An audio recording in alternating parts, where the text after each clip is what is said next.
Welcome back to the program. You're watching Morning Thailand with Tulip and Golf. And we will go straight to the protest.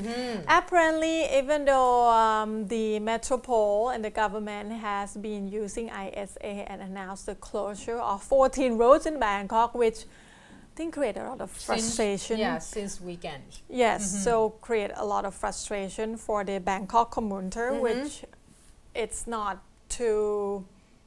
it's caused a lot of traffic congestion yesterday morning. So at first in the afternoon, the Metropole announced that they will open 4 roads around the areas just to ease up the traffic. But finally, yesterday night, Police Major General Jirasan Keo Sang Ek from the traffic police said that they had an order from Metropole to actually open all roads around the government house and parliament house for the traffic. So since yesterday late evening, the officers have to take out all those cement barriers just to make sure that the road will be ready for the morning traffic commute today.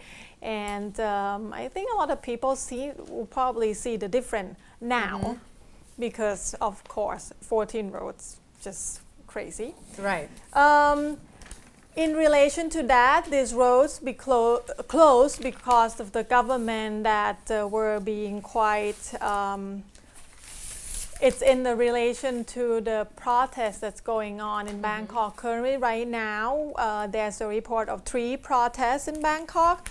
The first group is the one that's sprung from the protest on Sunday, which is the network of students and that people that gather now call themselves the People for the Reform of Thailand, and they're still at Urupong intersection since Thursday night.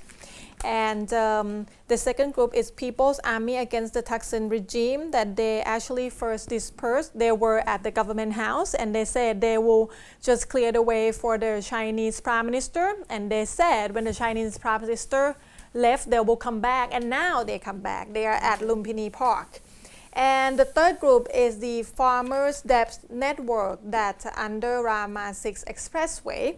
But the biggest group right now that I would say the police pretty worry is the group at Urupong intersection, because they see a lot of the more support just gather around, since there were a news report of some kind of hand bombs and things throwing into the crowd in one of the nights. So a lot of people a lot of public, I would say, still give the credit to this students network. And they keep coming in and more. It started off with only a couple hundreds, and now the news said that it's probably reaching over 1,000 already. So the Prime Minister was asked by the journalist whether she will cancel the Internal Security Act before October 18 deadline.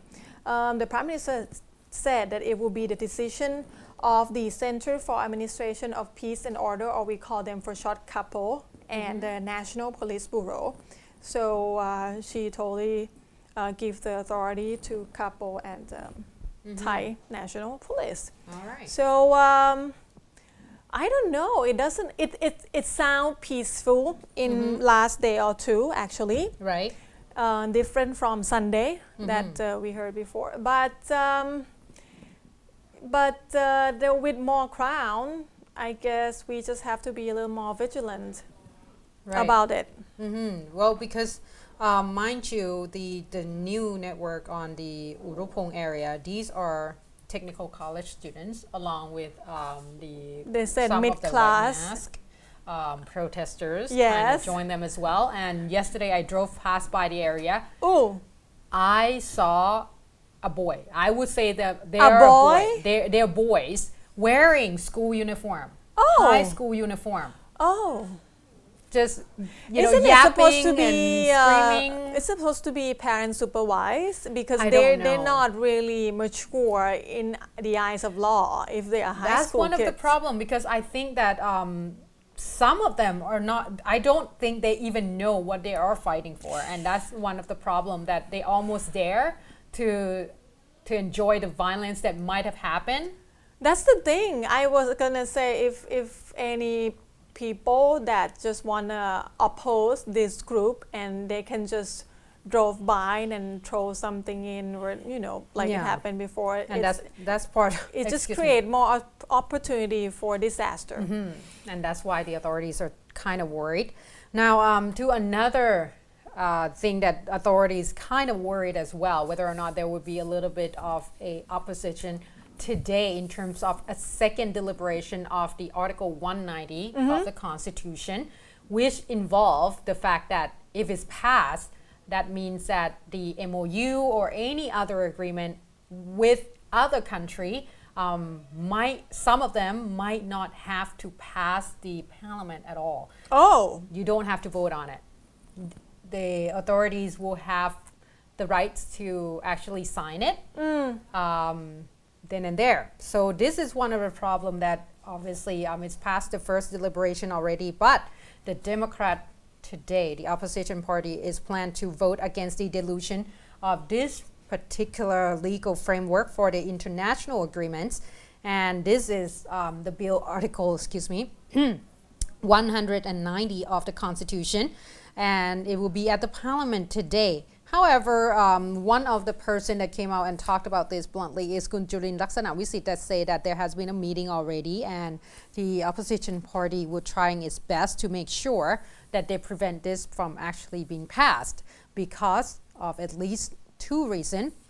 There might be the, helping in terms of energy businesses to move past, to get the project going easier than it should be. The second one is they're worried about the fact that the Priyavihir temple that was signed, the agreement that was signed during Kun Samak Suntarawait government by the foreign ministry, if this particular one passed, then that might create some kind of a loophole that allow the similar things to happen once again, just like the signing of the agreement with the Cambodia in terms of the Priyavihir temple. And they say that at this point, the border disputes between Priyavihir temple and Thailand is hoping to be able to get some verdict from ICJ pretty soon, the International Court of Justice. But they are bracing for that, but they don't want to see the same similar thing happen again. And they say that some 119 opposition lawmakers have already been lined up to address the floor in this two-day debate. But Kun Prampongnapari said that it would take one day. This is not going to take long. They're going to use majority vote to make it pass again, I presume. Well, they always have to use the majority vote, right? This is a democracy, Yeah. but like I said, It's majority vote democracy. yeah, so that's kind of unfortunate part. So we're gonna have to see whether or not that will be passed, and if it's passed, whether or not the protesters around the area will use this particular event to be another topic for them to, Right. instigate more violence against the government. On top of the protest on the cost of living and high expense. Pretty much. Okay, we're gonna take a short break and come back. We have some, I would say, Social talk. uplifting news, Yeah, social social talk. talk waiting for you, so don't go anywhere.